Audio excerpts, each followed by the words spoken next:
श्री हरि विष्णु अध्याय 2 श्लोक 19। जो इस आत्मा को मारने वाला समझता है और जो इसे मरा हुआ मानता है, वे दोनों ही ये नहीं जानते कि आत्मा न किसी को मारती है और न स्वयं मारी जाती है। अर्थात यह श्लोक आत्मा के विषय में एक अत्यंत गूढ़ सत्य प्रकट करता है। आत्मा कर्ता नहीं है, वह केवल साक्षी है। शरीर के स्तर पर मारना और मरना होता है, पर आत्मा न तो मारती है और न मारी जाती है।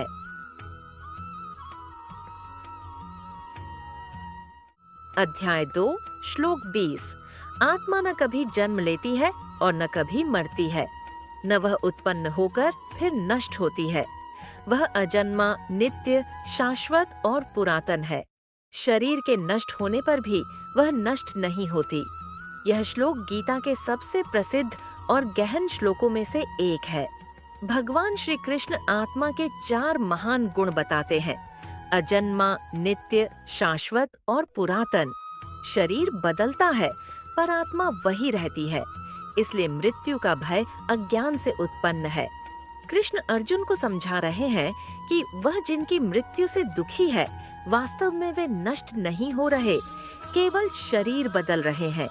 यह ज्ञान मनुष्य को शोक, भय और मोह से मुक्त करता है। अध्याय 2 श्लोक 21। हे पार्थ, जो पुरुष आत्मा को अविनाशी, नित्य, अजन्मा और अव्यय जानता है, वह किसे मारता है और किसे मरवाता है? अर्थात भगवान श्री कृष्ण अर्जुन के मुख्य भ्रम पर प्रहार करते हैं। वे कहते हैं, यदि तुम यह जान चुके हो कि आत्मा कभी नष्ट नहीं होती, तो फिर मारना और मरना कैसे संभव है? ज्ञानी पुरुष के लिए हिंसा का भाव नहीं होता, क्योंकि वह जानता है कि कर्तृत्व देह का है, आत्मा का नहीं। इस श्लोक से कृष्ण अर्जुन को यह बोध कराते हैं कि आत्मज्ञान प्राप्त होने पर कर्तव्य कर्म भी बंधनकारी नहीं रहता। श्री हरि विष्णु अध्याय 2 श्लोक 22। जिस प्रकार मनुष्य पुराने वस्त्रों को त्याग कर नए वस्त्र धारण करता है, उसी प्रकार देहधारी आत्मा पुराने शरीरों को छोड़कर नए शरीरों को प्राप्त करती है। यह श्लोक गीता का सबसे सरल और प्रसिद्ध उदाहरण है। कृष्ण आत्मा और शरीर के संबंध को वस्त्र के माध्यम से समझाते हैं। वस्त्र बदलने से मनुष्य समाप्त नहीं होता, उसी प्रकार शरीर के नष्ट होने से आत्मा का नाश नहीं होता।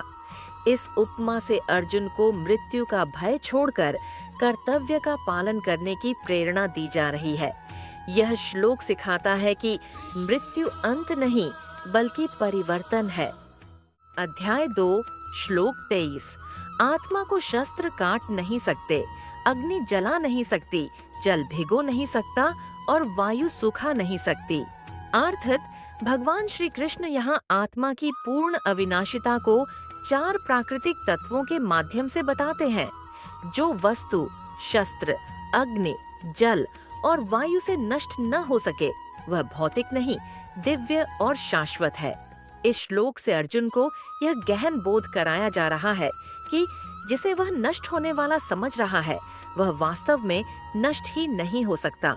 ये ज्ञान मनुष्य को भय, शोक और मोह से मुक्त करता है और कर्तव्य के मार्ग पर स्थिर करता है।